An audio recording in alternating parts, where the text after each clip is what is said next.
이렇게 진하게 물든 단풍을 보고 우리 수식하는 말로는 참 아름답다, 뷰티풀하다는 말로 표현을 합니다. 하나님의 은혜를 수식하는 가장 그 보편적인 말이 놀랍다, 놀라운 은혜라는 표현을 합니다. 이 대표적인 기독교의 그 클래식 찬송가 가운데 하나가 존 뉴턴이 작사했던 어메이징 그레이스입니다. 한때는 200여 명의 부하를 데리고 노예 장사를 하면서 악한 짓을 하기에 서슴지 않았던 이 존 뉴턴을 변화시켜서 위대한 찬송가를 작사하게 하는 놀라운 변화를 가져오게 된 것은 하나님의 바로 은혜, 놀라운 그 하나님의 은혜였습니다. 존 뉴턴뿐 아니라 예수님을 믿는 모든 그리스도인들에게 임한 하나님의 은혜가 놀랍습니다. 양들의 특징 가운데 하나는 시력이 굉장히 나쁩니다. 양들은. 그래서 방향 감각이 없습니다.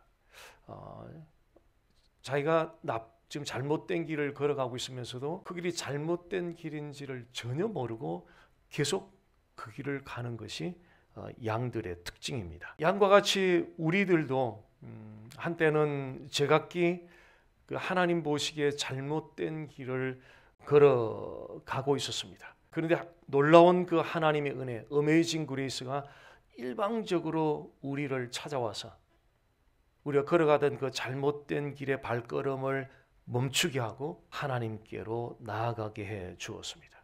우리의 그 고집스러운 기질로 봤을 때는 절대 하나님 앞에 나아갈 사람들 같지 않아 보였는데 놀라운 그 하나님의 은혜로 말미암아 우리가 하나님 앞으로 나오게 되었습니다. 담임 목회 그 초창기 때는 이 추수감사주일이 다가오면 고민이 참 많았습니다. 마음의 부담도 많았고 왜냐하면 성도들 가운데는 지금 암투병하는 성도들이 있었고 또 비즈니스가 어려워서 이것을 크로즈해야 될지 어째야 될지 고민하는 성도들도 있었고 또 직장 다니다가 레이오프를 당한 성도들도 있었고 또 사랑하는 가족을 먼저 떠나보내고 또 그 중에도 딸을 29살 먹은 딸을 먼저 보내고 고통스러워하는 그런 성도들을 보면서 추수감사주일날 감사하십시오라는 말을 권하기가 정말 부담스러운 일이었습니다.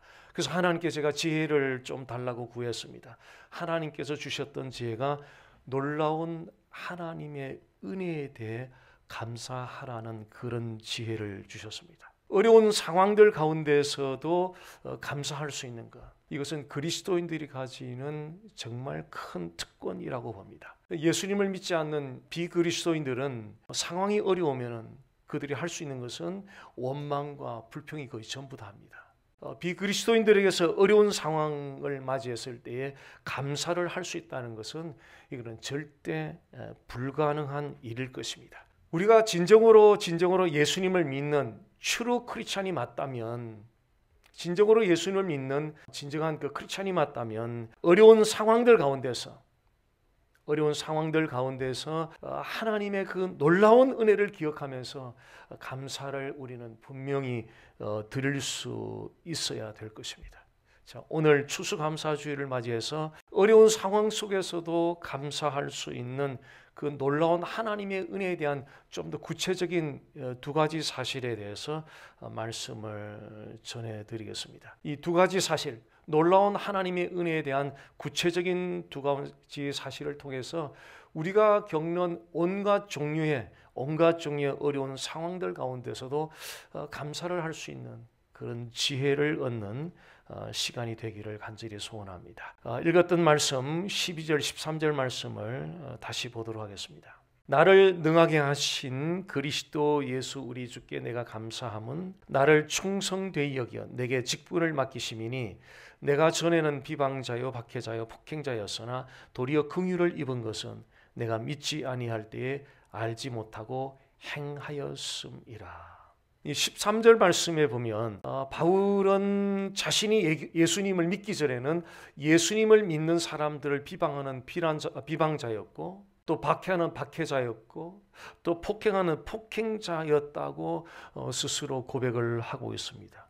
그런데 12절에서는 예수님을 믿기 전에는 그랬는데 예수님을 믿은 후에는 하나님이 바울을 충성되이 여겨주셨다라고 고백하고 있습니다. 놀라운 변화가 일어났는데요. 예수 믿는 사람들을 비방하는 비방자였고 박해하는 박해자였고 폭행하는 폭행자였는데 그런 바울을 하나님이 충성된 자로 여겨주셨다. 놀라운 변화가 지금 일어났는데요. 자, 이런 변화가 일어나게 된 것이 그 비밀이 무엇일까? 12절 말씀 시작 부분에 보시면은요. 나를 능하게 하신, 과거에는 비방자요 박해자요 폭행자였던 그 바울로 하여금 하나님으로부터 충성되이 여김을 받는 그런 일꾼으로 하나님에게 비춰지게 된 것은 나를 능하게 하신, 바울을 그렇게 하게 하신, 바울로 하여금 그런 일꾼으로 변화되게 하신 누군가가 지금 있다는 것을 암시하고 있거든요. 그분은 그리스도 예수 우리 주께 내가 감사함은, 바울이 지금 그리스도 예수 주께 감사를 드리고 있습니다. 즉 그리스도 예수 주로 말미암아 과거에 비방자였고 박해자였고 폭행자였는데 지금은 하나님으로부터 충성되 여김을 받는 일꾼이 되었다라고 고백을 하고 있습니다. 사도 바울이 하나님으로부터 충성되 여김을 받는 일꾼이 되었던 결정적인 근거는 조금 더 구체적으로 말씀을 드리면 그리스도 예수를 조금 더 구체적으로 말씀을 드리면 그리스도 예수의 보혈의 공로 때문이었습니다. 그리스도 예수의 그 보혈의 공로는 사도 바울이 예수님을 믿기 전에 범했던 그 죄의 분량, 죄의 값보다 그리스도 예수의 보혈은 훨씬 더 비걸했다.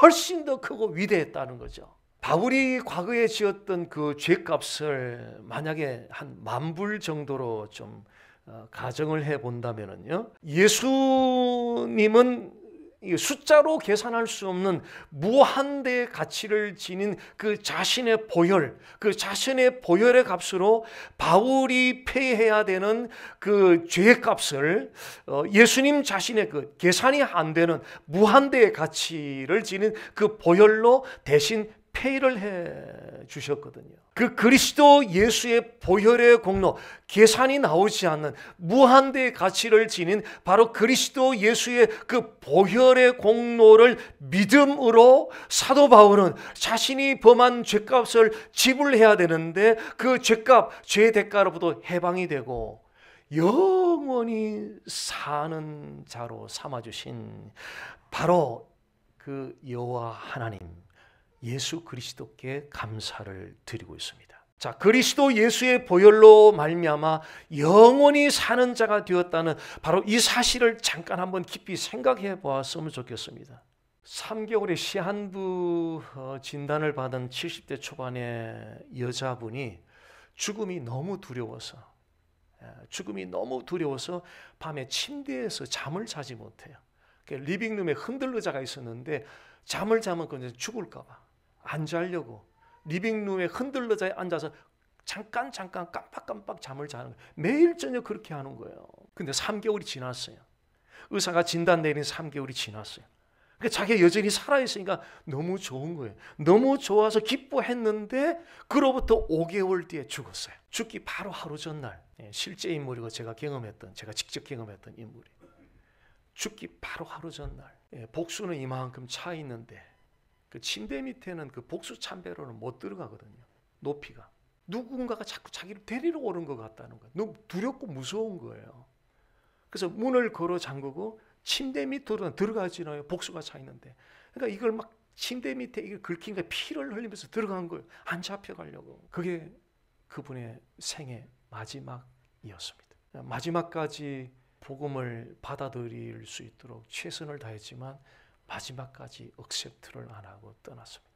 그리스도인들에 임한 놀라운 하나님의 그 은혜는 죽음을 극복하고 영원히 사는 자들이 되었다는 것입니다.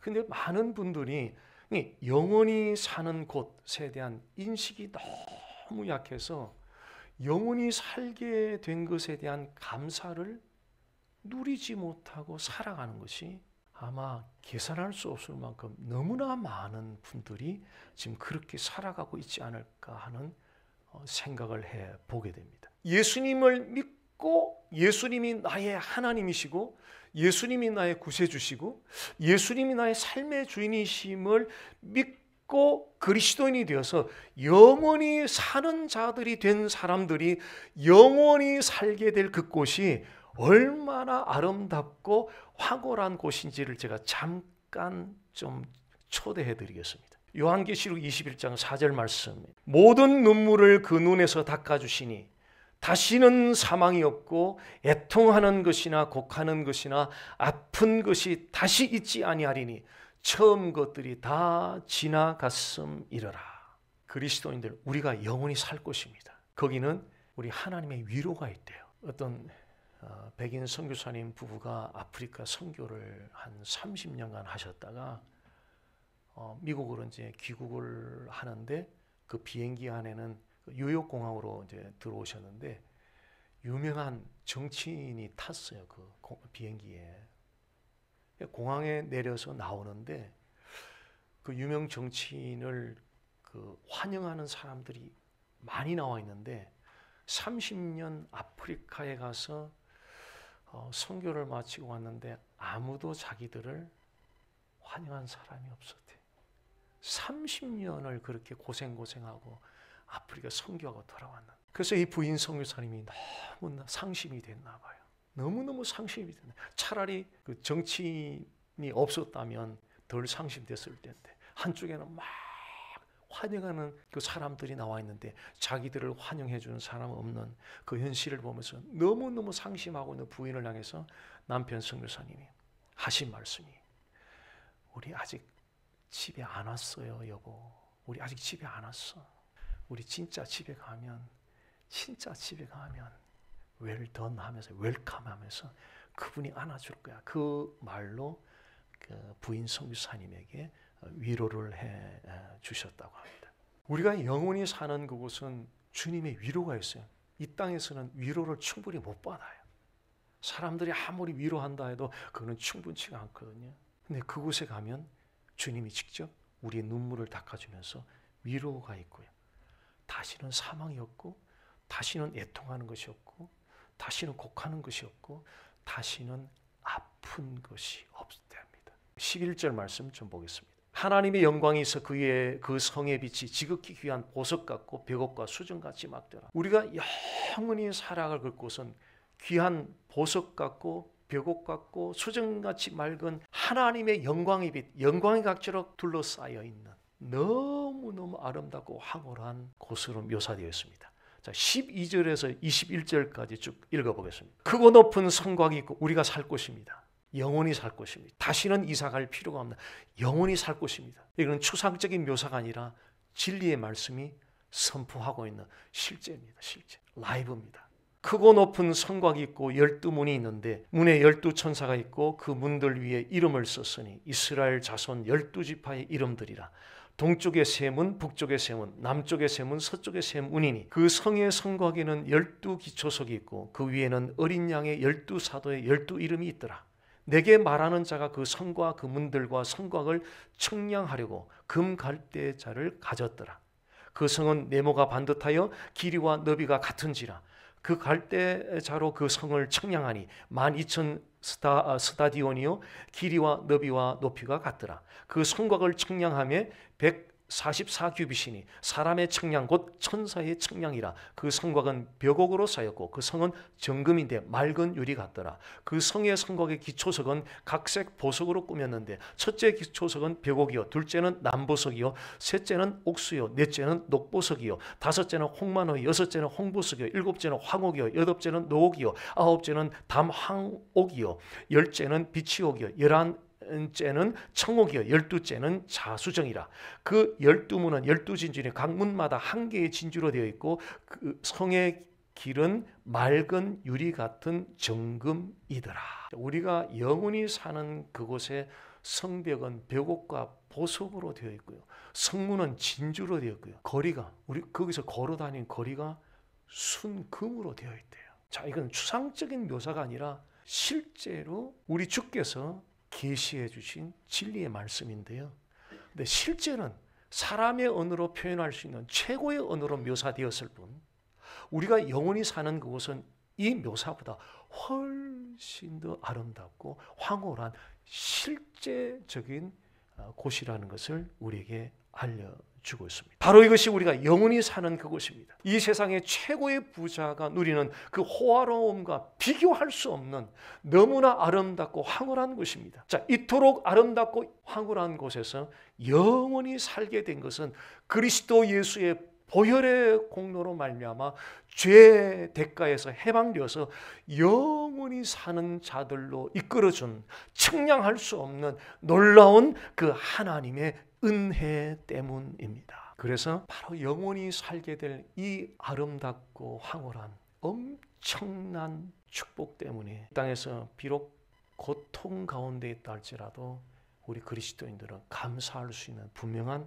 근거를 가지고 있고, 설령 우리의 진로가 자꾸 막힌다 할지라도 감사할 수 있는 근거를 그리스도인들은 분명히 가지고, 건강을 잃어버리고 투병중에 있다 할지라도 감사할 수 있는 분명한 근거를 가지고 있고요.